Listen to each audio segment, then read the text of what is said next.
Akhir-akhir ini kita lagi rame, kita dihebohkan dengan banyak narasi-narasi yang muncul berkaitan dengan ketidakpuasan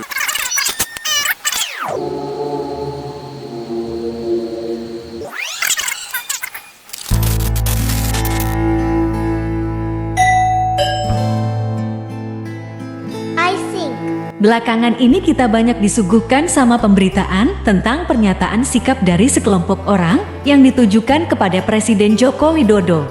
Kita pun mengenal dengan sebutan petisi.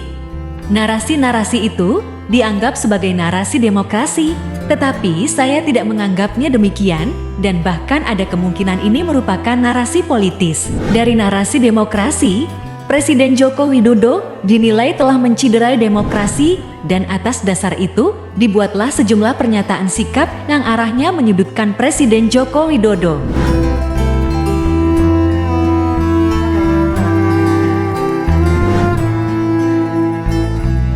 Sampai dengan video ini dibuat, saya tidak menemukan bukti kuat untuk melihat hal-hal yang termuat dalam pernyataan sekelompok orang dari beberapa kampus terkait perihal Presiden Joko Widodo menciderai demokrasi.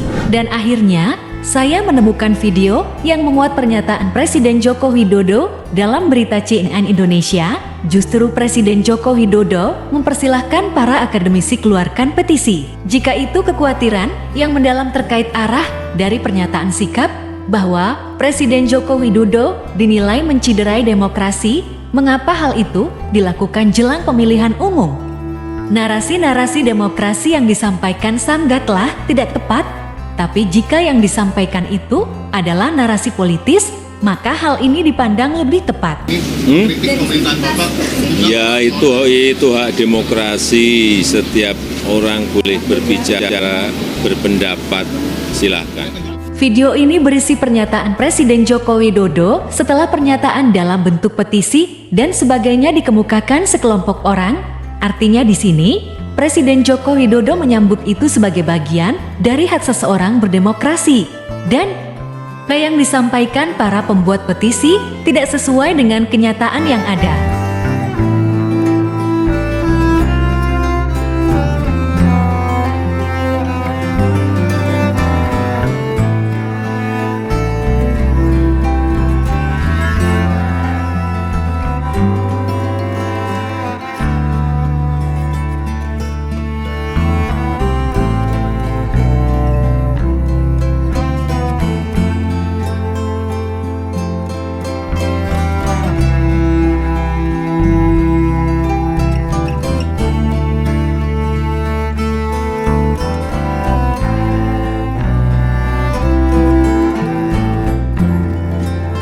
Pernyataan-pernyataan berisi narasi demokrasi kemudian dipertanyakan, mengapa itu muncul di akhir periode Presiden Joko Widodo, tepatnya ketika akan berlangsung pencoblosan pada 14 Februari tahun 2024 mendatang di Pesta Rakyat Pemilu tahun 2024 untuk pemilihan Presiden dan Wakil Presiden Republik Indonesia.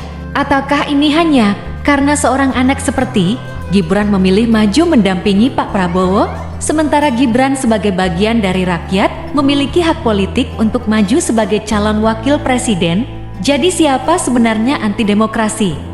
Siapakah yang mempertahankan feodalisme perpolitikan? Presiden Joko Widodo menjadi korban dari narasi politis yang dibangun untuk memperkuat paslon tertentu dan membangkitkan ketidakpercayaan publik sehingga bermunculan reaksi politik seperti kelompok golongan putih. Yaitu sekelompok orang yang tidak mau mencoblos atau mencoblos tapi dengan cara merusak kartu suara sendiri sehingga semua proses tentu mendukung kepentingan elektoral tertentu di pemilu tahun 2024, 14 Februari.